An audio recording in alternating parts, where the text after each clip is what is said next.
નમસ્કાર મિત્રો, હું છું રાજુભાઈ સોલંકી, એક જાગૃત નાગરિક. ત્યારે આપણે જે ગામમાં મનરેગા હેઠળ યોજના હેઠળ કઈ કામગીરી થઈ છે અને આપણી ગ્રામ પંચાયત દ્વારા કઈ કામગીરી કરવામાં આવી છે તે આપણે એક માહિતી જાગૃત નાગરિક દ્વારા દેવામાં આવી છે. ત્યારે જાગો અને જગાડોમાં આપનું હાર્દિક સ્વાગત છે.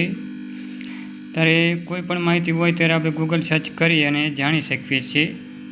ત્યારે આપણે ગૂગલ સર્ચમાં આપણે મનરેગા યોજના, મનરેગા ગુજરાત લખો એટલે આપણને મનરેગાની માહિતી મળી શકે છે. અને આપણે આજે મનરેગાની યોજનાની માહિતી સંપૂર્ણ રીતે નાગરિકો દ્વારા પહોંચાડવાની છે. ત્યારે આપણે મનરેગા યોજનાનું મનરેગા યોજના, ત્યારે આમાં જિલ્લા આપેલા છે. આપણે જિલ્લા ગોતવાના, જે જિલ્લામાં રહેતા હોય વ્યક્તિઓ. ત્યારે આપણે સુરેન્દ્રનગર જિલ્લામાં જઈશું. ત્યારે આ સુરેન્દ્રનગર જિલ્લો છે 30 નંબરમાં સુરેન્દ્રનગર જિલ્લો. અને સુરેન્દ્રનગર જિલ્લામાં જે તાલુકામાં હોય એ તાલુકા રીતે આપણે આ મૂળી તાલુકાના ગામડા, સંપૂર્ણ રીતે આપણે આ મૂળી તાલુકાના ગામડા છે. ત્યારે એમાં આપણે સરામાં આપણે જોઈએ, સરાનું આમાં લિસ્ટ છે. અને સરામાં હાલ કેટલા જોબ કાર્ડ છે,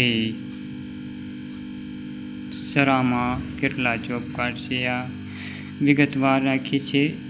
તમામ વ્યક્તિના નામ સહિત છે. ત્યારે સરામાં કુલ કેટલા જોબ કાર્ડ છે વિગત અને માહિતી મેળવી લઈએ. ત્યારે સરામાં છે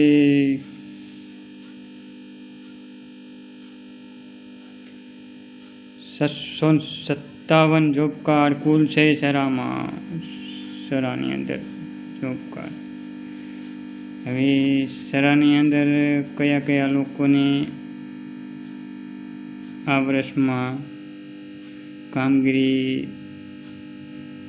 કરવામાં આવી તે પણ એક માહિતી મેળવી લેવી કે સરામાં કયા વ્યક્તિને કે કોઈએ કઈ કામગીરી ઉપર લોકોને લાભ મળ્યો છે કે નહીં એ પણ આપણે એક જોઈએ. ત્યારે આપણે આ પહેલો જોઈશું ઓપ્શન કે તમારા ગામમાં ગ્રામ પંચાયત દ્વારા કઈ કામગીરી કરવામાં આવેલી છે.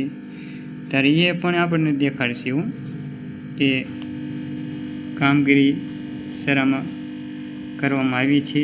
એ પણ દેખાડી જોઈ શકો છો મિત્રો. તારીખ વાર એ પણ દેખાડી કે સરામાં કામગીરી થઈ છે. ત્યારે આપણે જોઈ શકીશું કે 100 દિવસની હાજરી કેટલા લોકોને મળી આ વર્ષમાં. ત્યારે આમાં જશું. ત્યારે આમાં કોઈ માહિતી છે નહીં. 100 દિવસની હાજરી કેટલા લોકોને મળી એ માહિતી છે નહીં. ત્યારે તમામ લોકોને ખાસ વિનંતી કે તમારા ગામમાં આવી રીતે તમે ગૂગલમાં જઈ અને સર્ચ કરી અને જોઈ શકો છો. જાગો અને જગાડોમાં આપનું હાર્દિક સ્વાગત છે. ત્યારે લોકો સુધી માહિતી પહોંચે એવી અમારી નમ્ર વિનંતી છે. જય હિન્દ, જય ભારત.